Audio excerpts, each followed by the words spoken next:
Hey, Broly back, and this is What If Deku Was a Necromancer, Part 3. Okay, last time I ended off with the zombie that Deku created asking what he should do. So, yeah. Deku is just going to be crying in the corner asking, what does that mean? I mean, what does he mean? And the people who are, hearing that the Deku zombie speak are just pretty much hearing. So, yeah. And asking Deku if he really can understand what the kid's saying. And Deku just shakes his head up and down, not while still crying in the corner.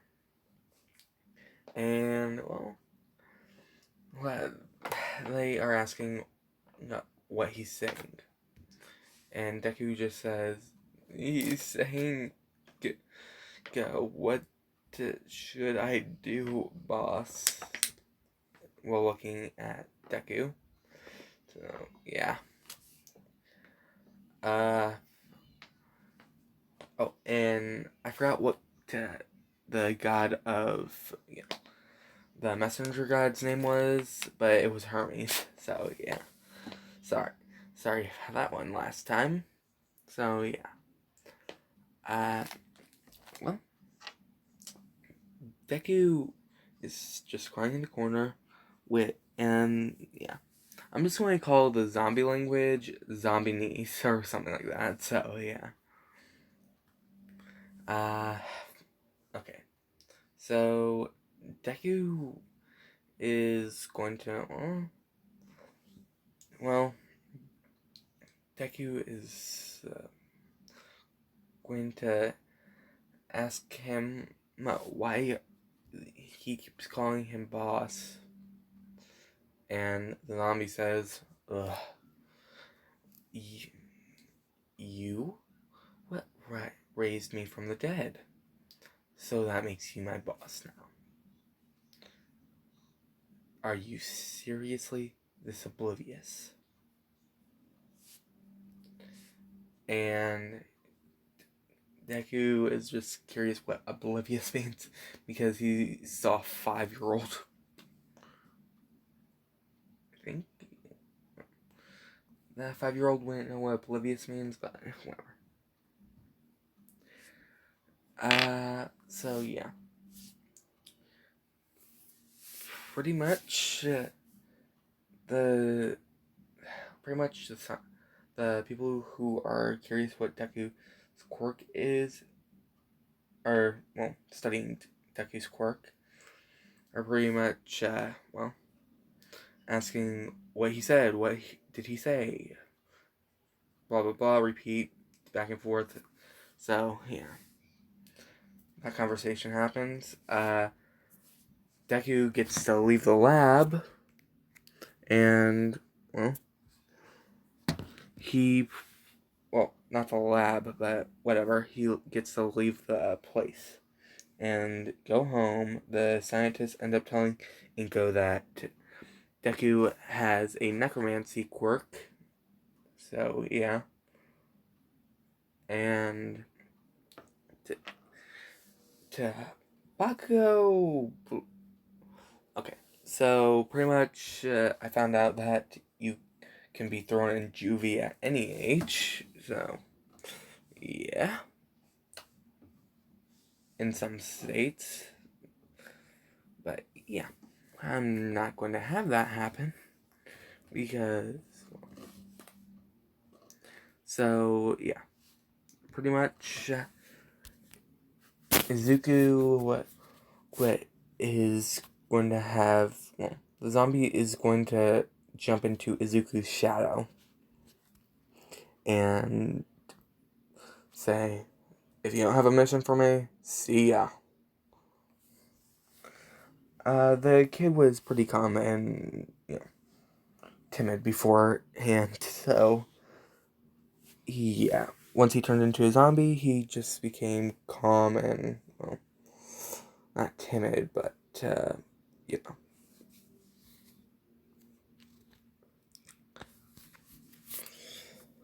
So, yeah. Deku is just curious what happened to the zombie kid, which I'm just going to call Hermes from now on. So, yeah. Curious what happened to Hermes. And, well, then, once Deku is walking home, he sees a villain attack, and, well, he sees the villain is going to be murdered by a hero. Well, no, the hero is going to be murdered by a villain. And then Hermes just pops out and makes an anti-gravity field around the villain and the hero. So nothing is really going to happen, not between the hero and the villain, for a little bit, and then the zombie ends up, decapitating the villain. So, yeah. He had a weak fire quirk that allowed his body to, what was it again? Well, he had a weak fire mutation quirk. It pretty much made him somewhat made out of fire. Like, certain part of his body were made out of fire. So, yeah. And then once he was decapitated, the zombie, called Hermes, pretty much, told Deku, "What, are you going to rise him or what? And, are you going to fix him or what?" And Deku says, "Fix?" Just curiously. So, yeah. And then Deku's shadow starts to contort.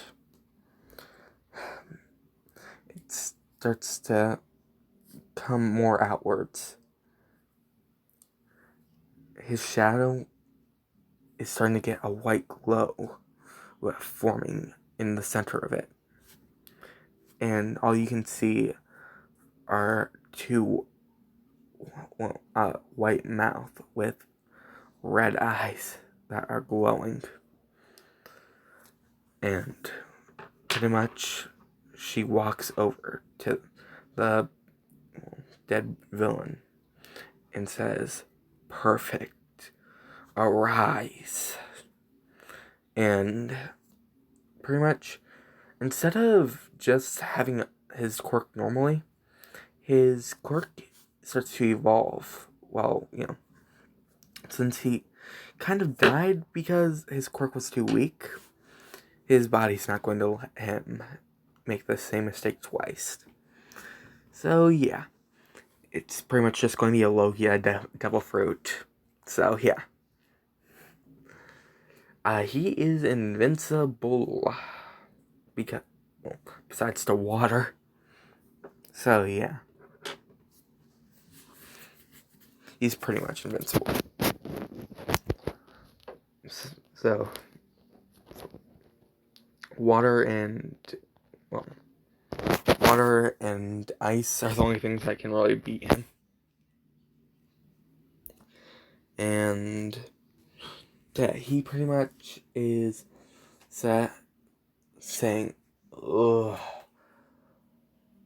oh, why? What happened?" And starts looking around, and Dad pretty much saying, "Oh, so yeah, this is my new life, I guess," because he has his entire body's made of fire. So yeah, And it's not any ordinary fire. Because Deku arisen him, his fire turned black.